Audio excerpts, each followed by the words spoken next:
So who am I? My name is Shashi, and I am a consulting manager, security consulting manager at Redfox Security. Majorly, I work on red team engagements. Apart from that, sometimes I dabble into web applications.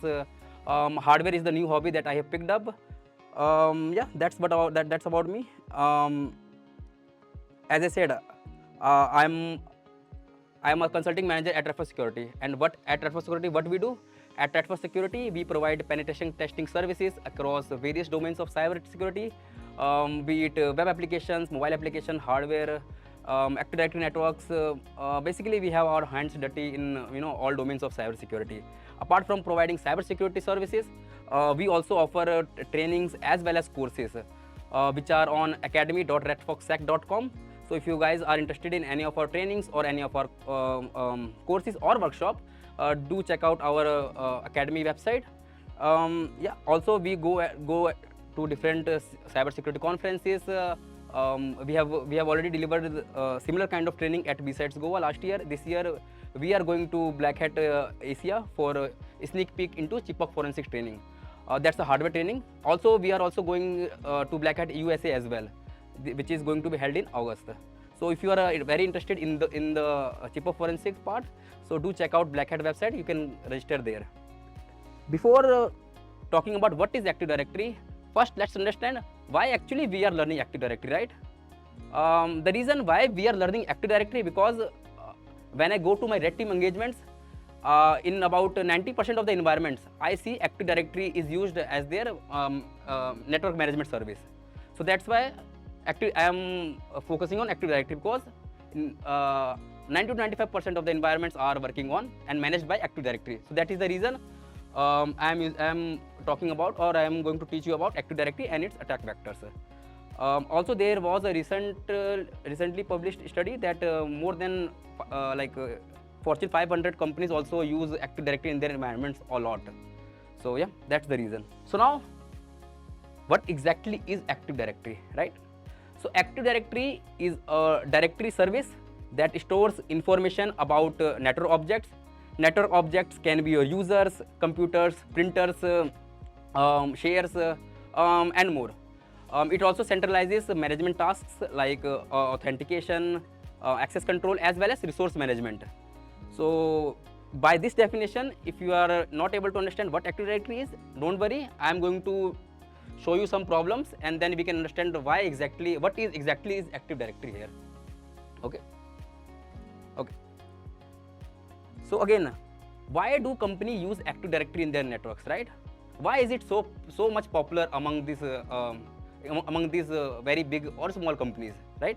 So I am going to showcase two scenarios, and in both the scenarios, I will put a problem statement, and then using by understanding those problem statement, we will be able to understand why companies are using Active Directory in their environments to manage them. Okay, so let's take this scenario. So assume yourself administrating a small network. So that network, let's suppose this is a small network that you are administrating, and this network has 4 to 5 computers and 4 to 5 users, right? So that's a very small network, and this network is set up in a small office space, correct? So okay, let me just do one more thing here. Yeah, let me just draw this so that you will be able to understand it better. Okay, cool. Yeah. So again, yeah. So assume this as a small network, right? And let's suppose this is you. Okay. Now you are administrating this small network. Now there is a requirement in your network, or let's suppose that a user who is sitting here forgets their password, right? What will you do in this situation? Simply you will go to his or her desk, and using your admin credentials, you are going to change the user's password, and then user can happily use their computers, right? Let's suppose a user who is sitting here. Now this user forgets their password. What will you do? Again, you will simply go to this desktop, and then change the user password using your admin credentials, and then that user can continue with the newly updated password, right? So seems simple, right? Okay. let's take the second problem statement, which is installation of new program. So let's suppose there is a requirement in your company that a particular program needs to be installed on all the computers, right? On all these computers, a particular program needs to be installed. Again, as a very happy IT admin, what you will do? First, you will go to this computer, then install the program. Then you will go to this computer, install the program. Then you go to this computer, install the program, and simply you go to this computer and install the program. So that's what you are going to do, right? I hope that's simple enough to understand how in the small network you are going to manage things. Okay. Now your company has grown a lot, right? Your company has grown a lot. Now you have in your company there are like thousands of users, thousands of computers, and these computers and users are located in different locations. Now let's again, this is the scenario number 2, which is the large enterprise network. I think you are probably doing a very good things in your company, so that their company has managed to reach from a small scale company to a very large scale company. Now you have to manage them, right? And now the offices are located in different countries or maybe different locations, it doesn't matter. Anyway, so let's again see the same 2 problem statements that we just saw, but in the large enterprise network scenario. Okay, so now this is you IT. Okay. Let me just one thing. Okay, cool. Okay, so now this is you. Okay, now you have to administrator this big network. Okay, now let's suppose the scenario, the same problem comes that one user who is present in this location, the Texas location, and he or she forgets their password. So as a IT admin, what you will do? Let's suppose you are sitting in let's say India. Cool. Now what you will do in this type of network? You have to travel to this location via aeroplane or something, and then once you reach this location, you will find this computer wherever it is sitting at, and then you will change the password here. Correct? Right? This is going to take a lot of time just for a password change. Now let's suppose right now you are here. On the same day, another user who is sitting in Canada forgets their password. Again, you have to hurry up, right? You have to hurry up, go to Canada location, find the user, and then change their password, right?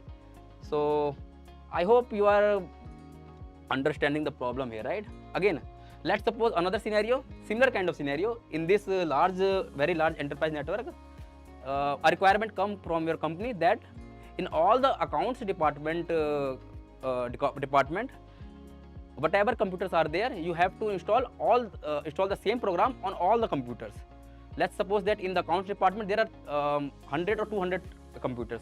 Again, what you have to do? You have to go. Let's suppose the accounts department is situated in India location, but there are lots of computers here, right? Hundreds of computers. What you have to do? Again, you have to go and install the program on each of the computer one by one. Correct? Again, if you see, let's take for one system, you are going to take 10 minutes. So now think, if there are like hundreds of computers, how much time you are going to take? I hope you guys are understanding the problems that you are going to face in a very large environment, right? So yeah, so I hope both the scenarios are clear. Okay. So in this situation, what mature IT teams do? They use Active Directory to manage networks, right? So what basically you are going to do as an IT admin, since you are smart and you are mature, instead of going through all the traveling hassle, because see, this traveling is also costing a lot to the company, right? So at the end of the day, cost matters plus time also matters. So yeah. So now what you will do as a mature IT, what you will do for this network? Let's suppose this is the network. You are going to first, you are going to create a domain. Okay, I will explain what is domain. Don't worry about that. So first, you are going to create a domain. Okay, and you are going to add all the users here in this domain. Plus, on top of that, you are going to join all the computers. who are situated in any different locations. Okay, correct. So this is the Active Directory environment. AD, let me just write AD for small. Okay, so what in Active Directory happens, you are going to place all these resources. It can be your users, computers, printers, shares, it doesn't matter, all the resources in a centralized database, so that you can easily manage them. Correct. So that's what Active Directory helps you to do.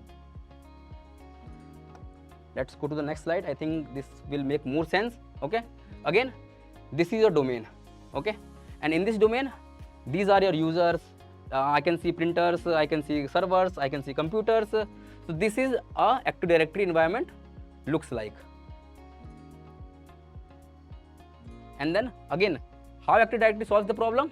Let's again go to the same back. Let's go back to the same two problem statements that I just explained.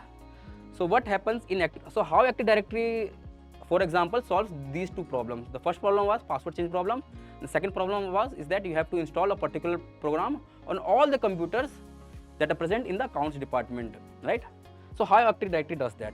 As I mentioned you, Active Directory, in Active Directory you are going to place everything in a centralized location. So let's call it a centralized database. So every user, every computer, every share, every printer, or every other network resource is now in a central database, and you can easily manage them, right? So since everything is in a single place, so let's go to our password change scenario. Now what you can do, just by sitting on your desk, maybe let's suppose some user who is sitting on London forgets their password. Okay, and as I said you, everything is centralized, so his or her password is now in a central location. What you will do, as a IT admin, you will just by sitting from, let's suppose you are in India, so just by sitting from your computer, you will log into the Active Directory network. Okay, once you log into the Active Directory network, then you can change that user's password, and that password will be since this password is stored only in a single place, right? So it will be reflective to the computer that user is using. Okay, I think let me just go back here. Okay, and let me just draw it here so that you will understand it better. Okay, as I mentioned, so this is the Active Directory environment. Cool. So if you make so this is the centralized database. If you are changing password in this user, and if you are trying to access this user from this system, the new updated password will be reflected on this system for this user. Okay, so any change you make, it will be reflected for all the users and all the computers. Okay, so just by sitting on your desk, you have easily changed the password for a user who is sitting in a different location. So that's how easy it is to change password in Active Directory environments. Again, yeah, another thing. So what was our second problem statement is that we need to install a specific program on all the accounts department, right? So let's suppose, let's suppose this is the accounts department. Okay, so what you will do in Active Directory, how you can install the program on all the computers? What you will do first you are going to create a organizational unit. So I will explain organizational unit a bit later, but let's assume organizational unit as a container, and in that or as a folder. In that folder you are going to add all the account department computers. Okay, then you are going to, so that is what you have done. Okay? So you have joined all the accounts department computers here. In this, let's suppose this is the accounts department organizational unit. Okay, in this you have all the computers added, right? Now what you will do, you are going to next create a GPO, which is group policy object. Group policy object is nothing but a set of settings, you can say that. Let's suppose that I have created one group policy object. If I can see any group policy object, okay, let's suppose in this domain I have created one GPO. Okay, which is but a set of settings, and in this GPO I will define, okay, let's call it as account department, A for account department. In this GPO I am going to define the program that needs to be installed and how that programs will be installed on a single computer. Okay, I will define the set of settings. Let's suppose I have done some settings here, the program that needs to be installed, and then I will link this GPO to this account department OU, this OU. Okay, I have linked this GPO to this account department OU, and once this GPO is linked to this OU, every computer that is in this that is part of this organizational unit will have the same program I have mentioned in this GPO. You see, just by configuring your program in a single place, you are able to install it on all the computers in a particular department, or maybe probably if you link this GPO to this domain, in every computer, no matter what OU they belongs to, every computer in the domain will have the same program installed, right? So I hope you can see how easy it is to manage things in Active Directory. That's why big organizations, even the small organizations, for managing their on-prem environment, they are using Active Directory for that. Okay.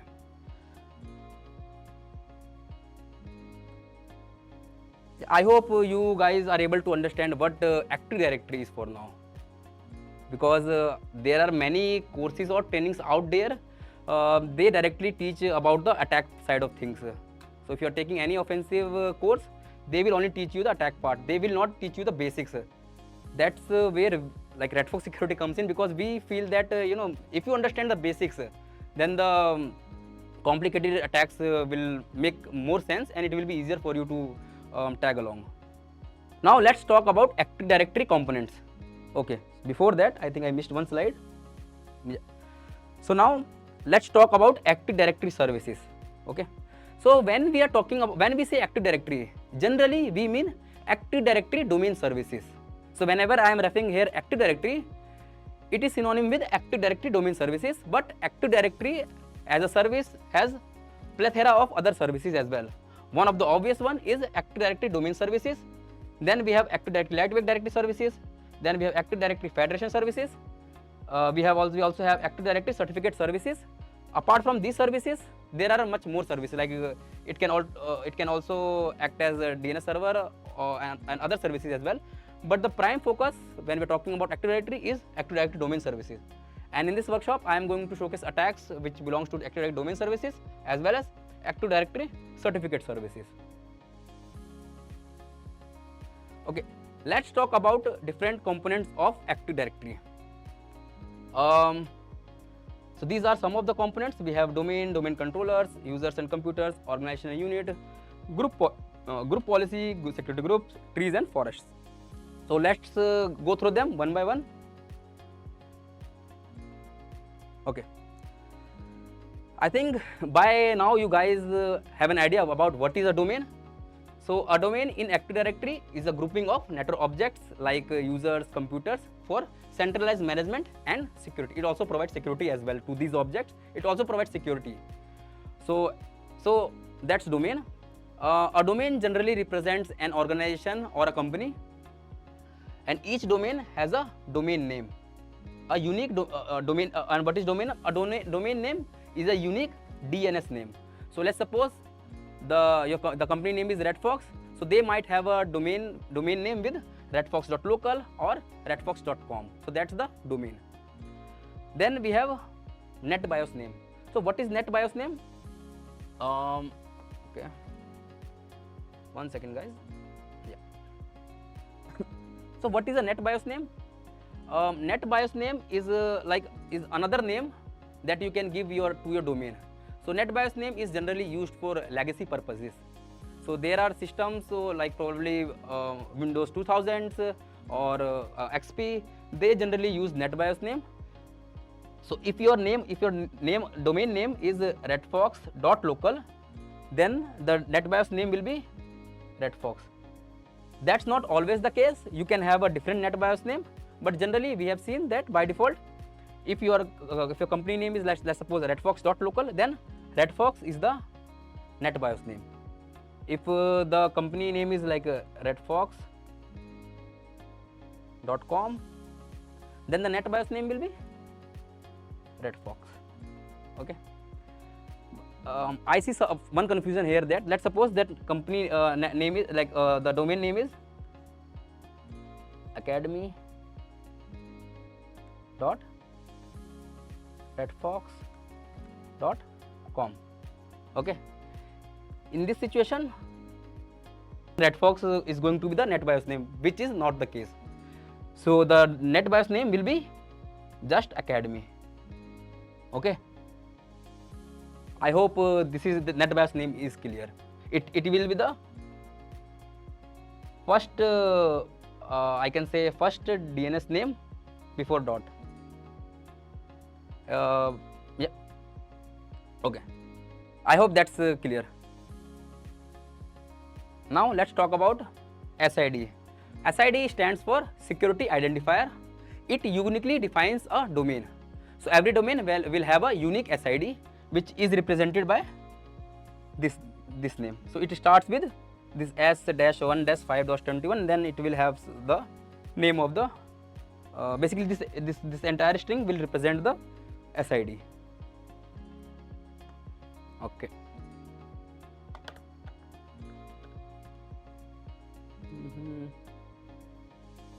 Okay. Now I hope the domain is clear. Now let's talk about domain controllers. Okay, so as the name suggests, it is something that controls a domain, right? It is, as the name suggests, it is something that controls a domain. It is the domain, a domain controller is the brain of the Active Directory network. So simply it is nothing but a Windows server on which we have installed Active Directory domain services, and then we have promoted that server to act as a domain controller. So that's what a domain controller is. It is this domain controller that stores this centralized database that I was talking about. This is this domain controller computer or server that is storing the centralized database here, which has all the information about users, computers, organization units, groups, etc., etc. So okay, let me show you some practical here. I think that will interest you guys more. Let me just go to the practical part here. Okay, before going to the practical, let me just draw one more thing. Okay,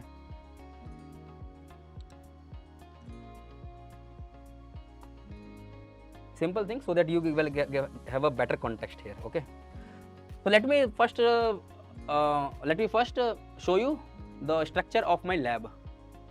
Okay, so this is the structure. On top I have a domain which is called bank.local.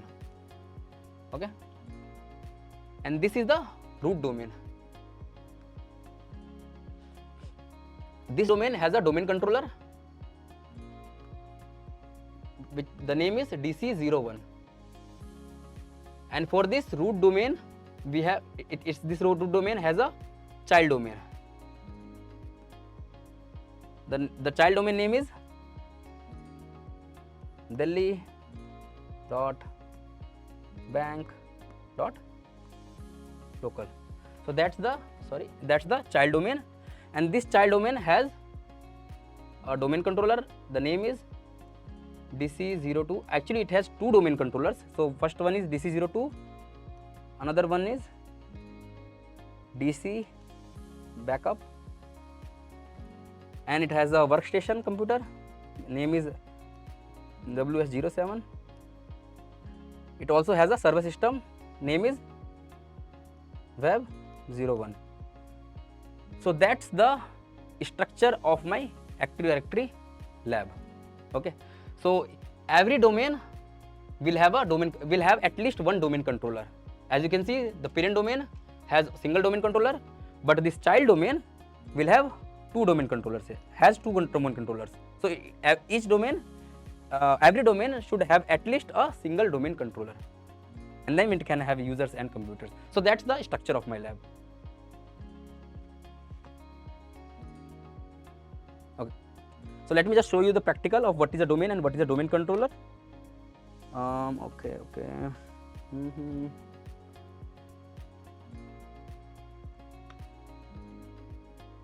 Okay, so right now I am logged into my child domain controller, which is DC02.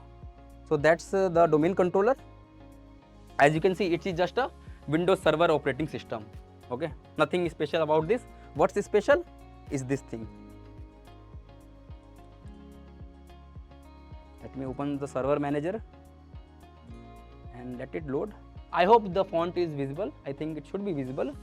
I have zoomed in. Okay, if you see, why I am saying that this Windows Server system is a domain controller, because I have installed Active Directory domain services here. If you see, I have installed Active Directory domain services, then I have promoted this server system to act as domain controller. That's why.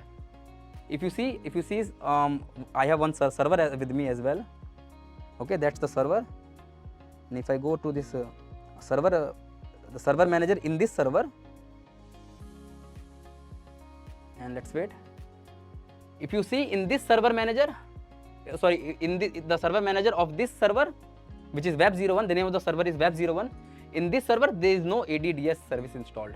Okay, so that's the differentiation between a domain controller and a non-domain controller computer. Let me go back to my domain controller again, the DC02 domain controller. Let me just click on this local server. Okay, if you see, this is the name of my domain controller, which is DC02, and the domain it belongs to is delhi.bank.local. So this domain controller is managing this domain, which is delhi.bank.local. Yeah, I hope this is clear now. And if you see, if I go to these tools, users and computers, and if you see, all the network related objects, be it computers, domain controllers, users, groups, it is now stored in this centralized location, which is the domain controller. Okay, I hope it's clear now what is the domain and what is a domain controller. Okay, now let's talk about organizational unit. Organizational unit, I think I have explained it before, but let me go deeper here. So an organizational unit is a container where you store, where you have your users, groups and computers within it. What is the feature that is provided by this organizational unit, right? An organizational unit provides hierarchical and logical structuring to a domain, so that it will be easier to manage and organize things in Active Directory, right? So let me just show you this practically as well. If you see here, so these are some of the organizational units. So here admins is one of the organizational unit, employees is one of the organizational unit, and if I expand this employees, if you see, there are some other organizational units as well. And if I go to, let's suppose if I go to accounts department organizational unit, so again I think here it is organized based on the location, Chicago, Delhi, New York. And if I go to, let's suppose maybe I think other or let me okay, looks like there are no users in this, looks like I forgot to add some users, no worries, but you get an idea, right? Okay, so now how you can so let's suppose there is a user who joined your company and he's from this accounts department located in Chicago. So what you can do, when a user joins, you just create a new user. Let's call it new user. Let's name this user test user. Last name will be test, and this is the login name. Let's call it test dash user, and that's the net BIOS name. Right, as I said you, the name of the domain is delhi.bank.local. It means the net BIOS name will be Delhi. Then click next, and then let me just untick this option. Password never expires, which you should not do. If you are managing Active Directory, let's give some password as well. Guys, keep strong passwords. Next and finish. If you can see, now this user belongs to, who is situated in Chicago accounts department, who is part of this bank, who is the employee of this bank is now in this organizational unit. So that's how these organizational units help you to organize things. So think of it like as a tree structure. So at the root we have the domain itself, and under domains we have different organizational units, and under different organizations you may have different organizational units, and in those you might have some users. So if you see this employees organizational unit, in this employee department units there are some more organizational units, and there is a group as well. So these organizational units helps Active Directory to organize things. I hope this is also making sense. What is an organizational unit? Now let's talk about group policy object. So what is a group policy object? So a group policy object is a set of settings that you apply on users, computers to manage them, right? So yeah, this is just a set of settings, right? Again, as it is written here, it is used to manage and configure computers as well as users. I think let me give you a small example and then a practical, and then you are going to understand this group policy object very easily. Okay, yeah. So example here. So you might, I think some of you are students and some of you are already working. So you might have seen that in your company that all the computer systems have the same wallpaper, right? It's not that each and every user is setting the same wallpaper. There is something that is making it happen, that all the computers have the same wallpaper. So how you are going to do this, right, in Active Directory? So what you are going to do in Active Directory, first you are going to create a group policy object. In that group policy object there is a setting for desktop wallpaper. In that wallpaper, in that desktop the wallpaper setting of that GPO, you are going to set the wallpaper, and then you apply that GPO to the domain. And when you link that you link that GPO to the domain, and once that is linked, after some time all the computers that is part of that domain will have the same wallpaper installed. It's like the same example that I gave earlier when we are trying to have the same program installed on the accounts department organizational unit. So in case of a particular organizational unit, you have to apply that GPO on a organizational unit, but in case you want to apply it on the whole domain, you have to link that GPO to the domain. Let me show you that as well, that example as well. The group policy practical, let me just show that as well.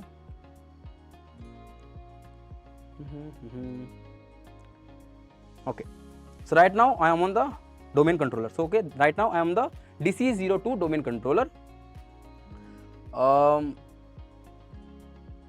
Okay, before that, yeah, let me open the server manager, go to tools, group policy management.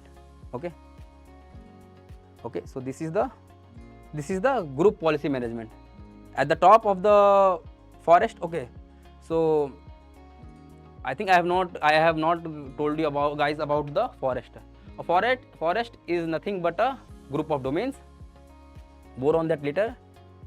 So in this forest I have domain, which is the parent domain, which is bank.local. Under this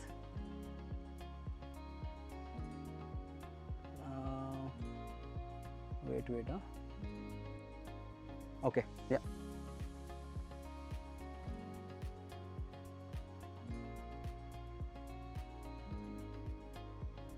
one minute guys.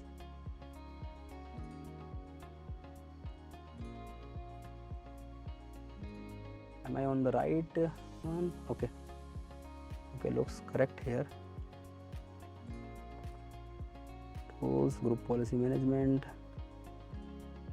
Okay, I think there it should show delhi.bank.local. So let me troubleshoot that once quickly. This there might be a reason why it's not showing that.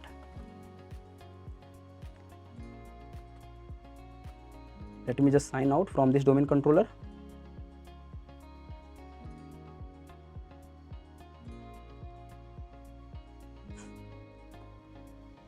Okay, now let me join as a part of this user of this domain. So that's the NetBIOS name / name of the user is administrator. Let me type the password. Cool. Now I am logged in as a domain administrator of this domain. Don't worry about what is a domain administrator. I will show you that later on. Yeah, let it load. Okay. Now let me go to tools.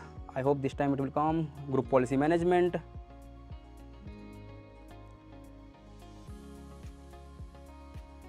Let's wait to load it up. Yeah. Let me just change the display resolution as well.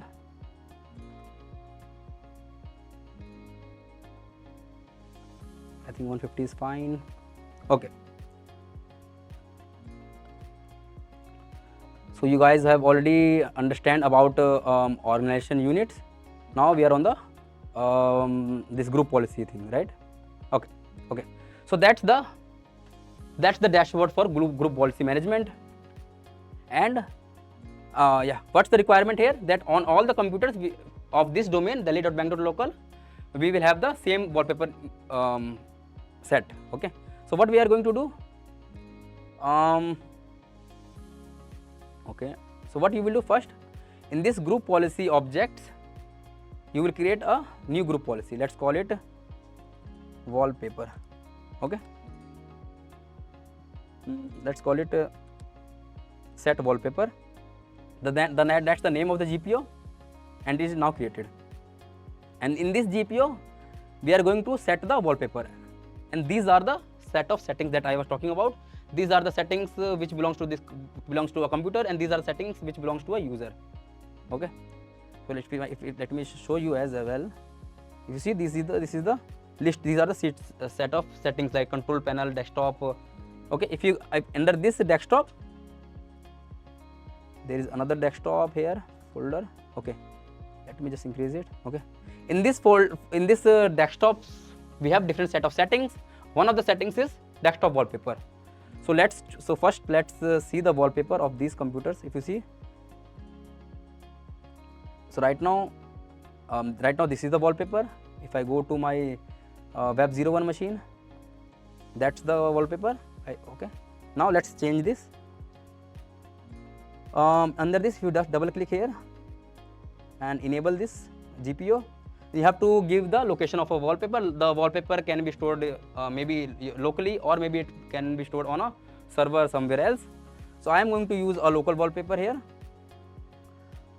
Before that, okay, so let me go to the default location of the wallpapers. The default Windows wallpaper that it comes by default, I think it's under I think C, Windows, web, wallpaper. Let's set a beautiful flower wallpaper. Okay. Yeah, beautiful enough. So let's set this wallpaper. So name of the wallpaper is img7.jpg. So let me just copy this file location. Just click here, copy it. Oh, okay. So looks like, actually I'm using some different keyboard, so the layout is a bit different. Let me just copy it. And the image was image7.jpg. Let me just paste it here and then / img7.jpg. Okay, looks correct. Apply. Okay. Now what we can do, let's close this. I think we have already set this setting here in this GPO. Close this thing, and what we can go here now. Now you have to, as I said, you have to link this GPO to this domain. So let's do that. It's very simple. Just drag and drop. Drag this GPO to this domain and click yes. Now you can see this GPO. If you see, this GPO is now linked to this domain, which is delhi.bank.local. We also have some default domain policy which we can ignore, but yeah, as you can see, the set wallpaper GPO is now linked to this domain. And now you will see some different wallpaper. Looks like no, the wallpaper has not been applied. So what is the reason that wallpaper is not applied, right? We have already linked that GPO to the domain, right? So the reason is that when you link a GPO to this you have linked the GPO to the domain, it takes some time. Okay, it takes for domain controllers, it takes around 15 minutes, and for a non-domain controllers like computers and servers, it takes around 90 to 120 minutes to take the changes trickle down to that particular computer or domain controller. So that's why it takes some time. So to speed up this process, what we can do, let me go to command line. Okay, let me just make it bit big. Properties, font 24. Okay, what we can do to speed up this process, GP group policy update / force. We can forcefully apply the GPO that is linked to the domain, and in a bit it will get applied where we have linked it, which is on the domain, which means it will get applied on all the computers that belongs to that particular domain, which is delhi.bangalore. And if you see, it has already applied successfully. Now if we go back again, if you see, it is not applied here, right? Why? Because we have to sign in and then sign out and then sign in. So let's do that, and I hope I have not made any mistakes here.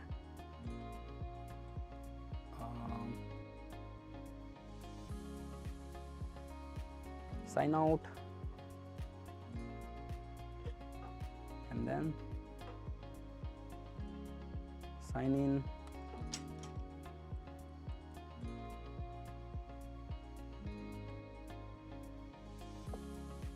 Okay, you see the wallpaper now. The wallpaper is now changed, right? And if I go to my server machine again, what I have to do, I have to first update it, GP update. So it will fetch the settings, GP update, force.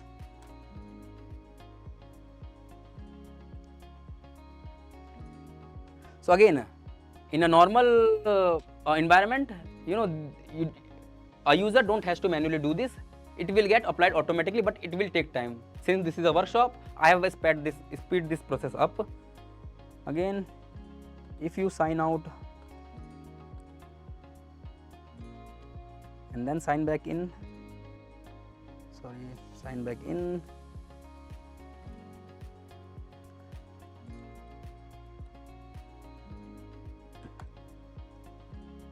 you see the wallpaper is now changed. So that's how easy it is to manage these kind of things in Active Directory. So I hope now you get an idea of what GPO is. Similarly, if we want to install a program on all the computers, we can easily do this using GPO and or an organization unit. So let's go back to my slides. Okay, now let's talk about security groups.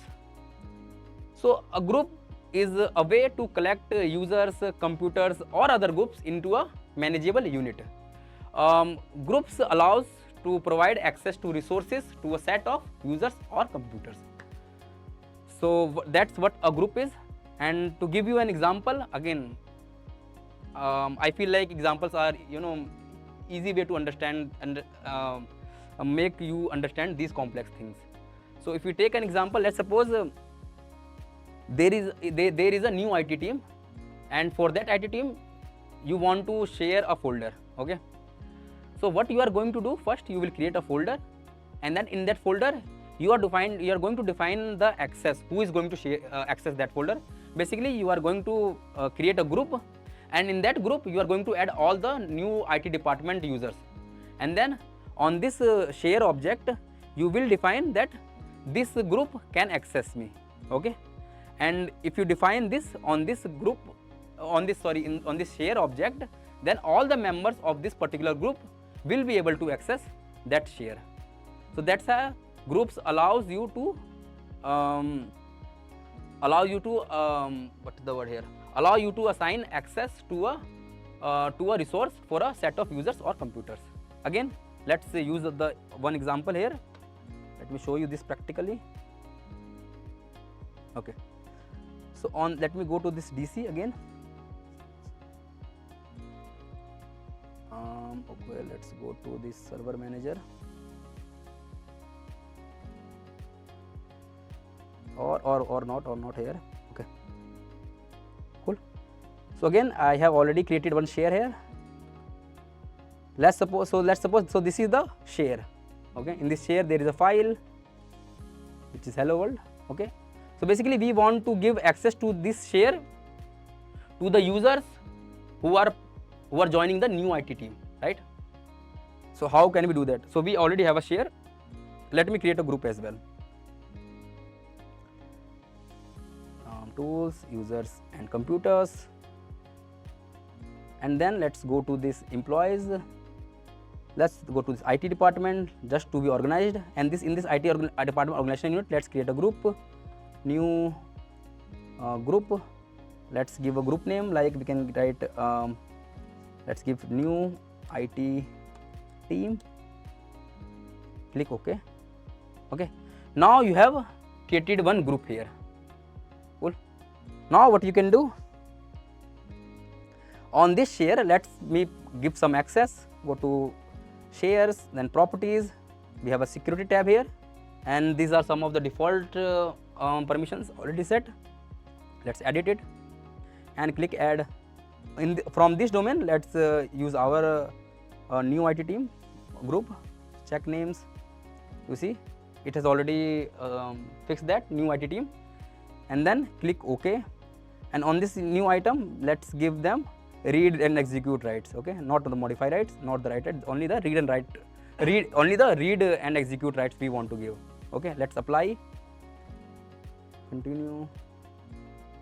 Okay, looks like it has been applied. Click OK. Okay, now this you see, this new group has read and execute plus list folder contents access on this particular share. Now let's do one thing.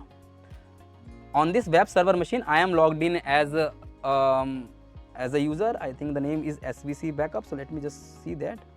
Let me open the command prompt. Open it. Who am I? Okay, so the name of the user is SVC backup. Okay, so from this user's computer, let's try to access that share. Let's go to DC02/shares. Okay, let's try to access the share. And if you see, I got the you do not have permission to access this share. Okay, yeah. So let's do that thing. Go to this domain controller and go to this users and computers. On this group, double click. Let's add the SVC user. SVC EV underscore backup.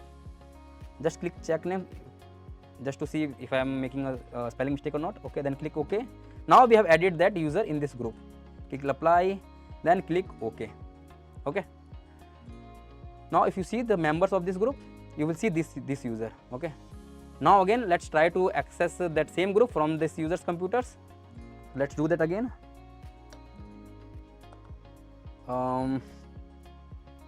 DC02/shares.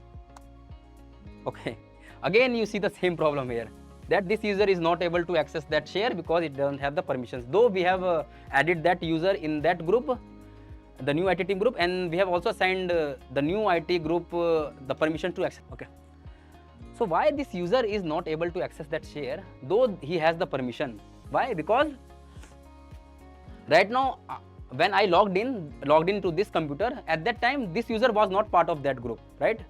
So the token, actually when you log into a Windows computer, you will get a security token, and that token will have your groups and your permissions. But when I logged in, so this was already logged in, right? So the token was not updated. So what I can do, I just sign out and sign in, so that the token will get updated, and in the token it will have that this user is now a member of this group. So let me just sign out and sign back in.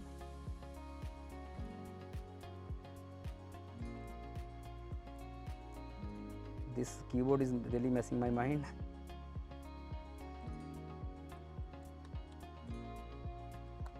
Cool. Now from this computer, let's try to access that share.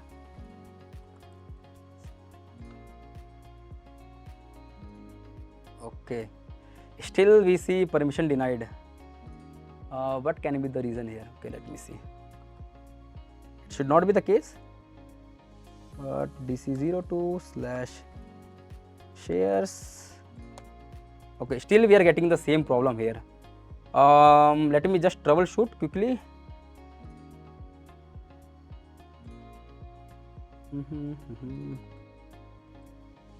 Shares, right click, properties, new IT team is now has this much. Okay, new IT team, right? Okay, cool, that is correct here, nothing wrong here. Let me go to this, let me just see whether this user is group part of this group or not yet. Net user svc backup / domain. Okay, so this user is part of this new IT team, but he is not able to see this, right? Maybe it needs some more permissions. So let's quickly do one thing. I think let's give him all the permissions. Properties, security to this. Let's edit it. Let's give this group all the permissions. Apply, continue. Okay. Click OK. Now let me just go here, sign out, sign in. Please sign in.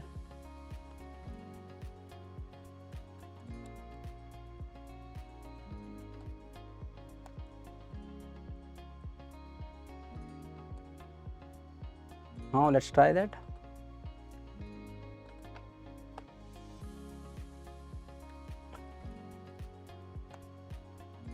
Okay, still we are not able to access it. Everything looks fine to me. Let's do one thing. Meanwhile, let's try to access this way. //dc 02 / e-drive / shares. Still not. What can be the problem here? Let's see. Sharing is already enabled. Okay, my system is lagging now. Okay, go to properties, sharing is already enabled. Security, new IT team, they have full control here.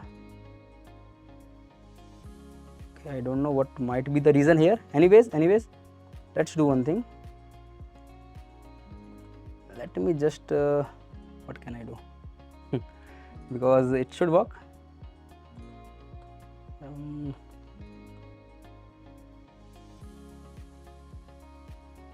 We do not have permission. Again, the same problem here. Let me quickly log out. Control Alt insert. Okay.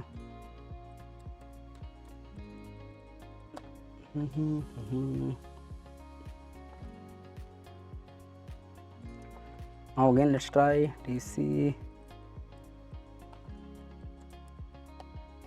Okay, looks like I don't know what's the problem here. Maybe if I am able to figure out, I will explain this later, but that should be the case. So that's how you allow users to access a particular resource. We will troubleshoot. If I have some time at the end of this workshop, I will try to troubleshoot.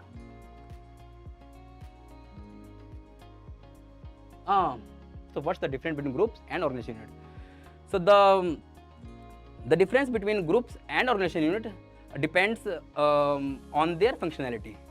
So groups are used for different purposes and organization units are used for different purposes. So groups are the primary function of a group is to assign permissions to access a resource to a group of users and computers. And organizational unit function is to manage those users, and when I say manage, it means manage their settings and everything.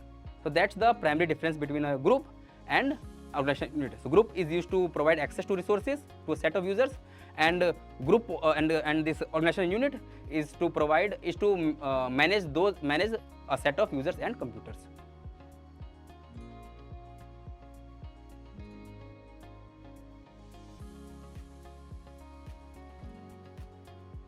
got it, got the difference between the organization unit and the group. So let's continue.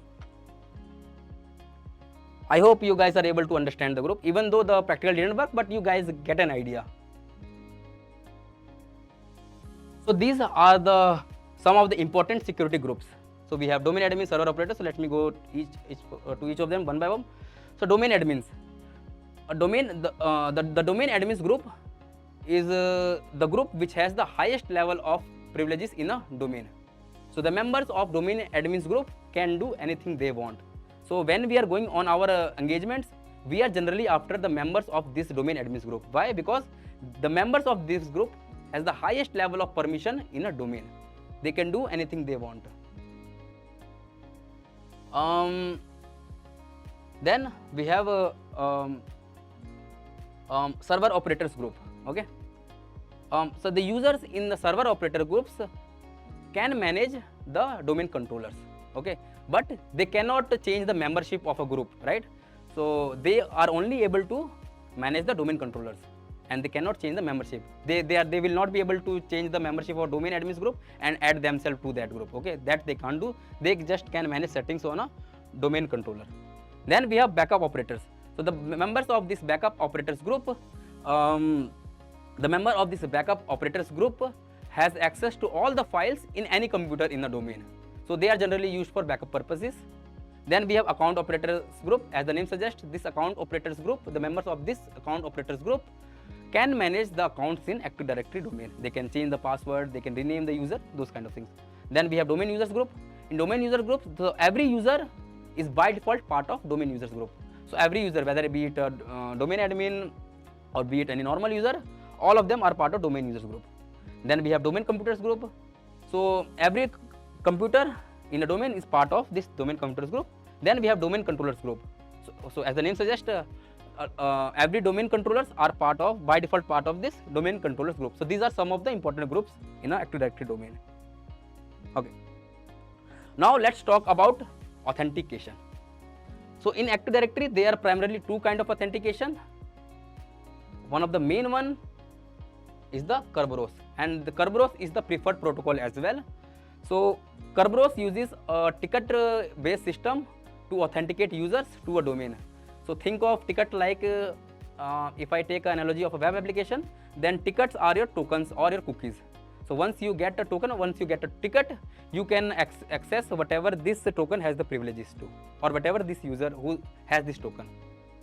So that's the Kerberos. So it is a very big topic on its own. Maybe in some other workshop, I am going to talk about Kerberos, only about Kerberos in very detail. But for now, that's about Kerberos. Then we have NTLM. So NTLM is one of the legacy protocol that is used to authenticate to users to computer. It utilizes a challenge response mechanisms, and where a server sends a random challenge to a client, which responds to with the encrypted version. Basically, more on this NTLM in this workshop only. But basically, NTLM is one of the authentication protocol. Think of it like as an authentication protocol to access things or to authenticate as well. Now let's talk about cyber kill chain.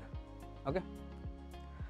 So what is cyber kill chain? So a cyber kill chain is a set of methodology that pen testers, red teamers or attackers uses to successfully execute an engagement or an attack.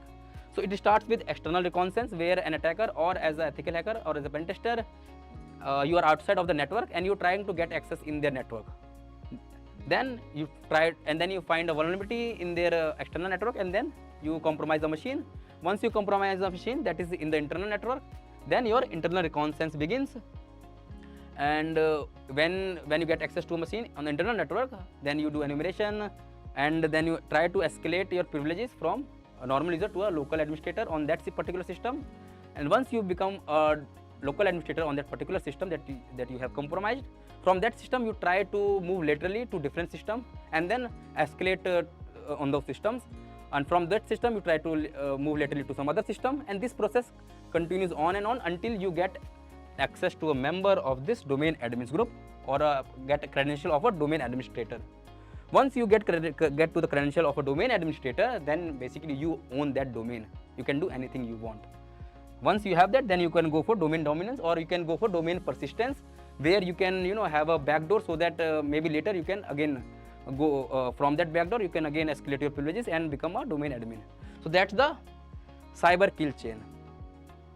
Okay, so that's the first part of this workshop, where I have explained you about why companies are learning directory, what is Active Directory, what are the different components of Active Directory, organization units, groups, GPOs. Then in the end, I have explained about the two. I have explained in brief about two authentication protocols, which is Kerberos and NTLM. Then finally, we talked about the cyber kill chain. Not sure where to begin in cybersecurity? At Redfox Academy, we make it simple. Start from zero and complete a course at your own pace. Our beginner-friendly courses walk you through everything you need to know, step by step. With expert instructors and plenty of hands-on practice, you'll be ready to take on real-world challenges. Whether you are interested in penetration testing, application security, we are here to guide you every step of the way. Visit academy.redfoxsec.com and start your learning journey with us today. Plus, you can avail up to 20% discount on our courses. The courses and coupon codes are provided in the lower section of the video.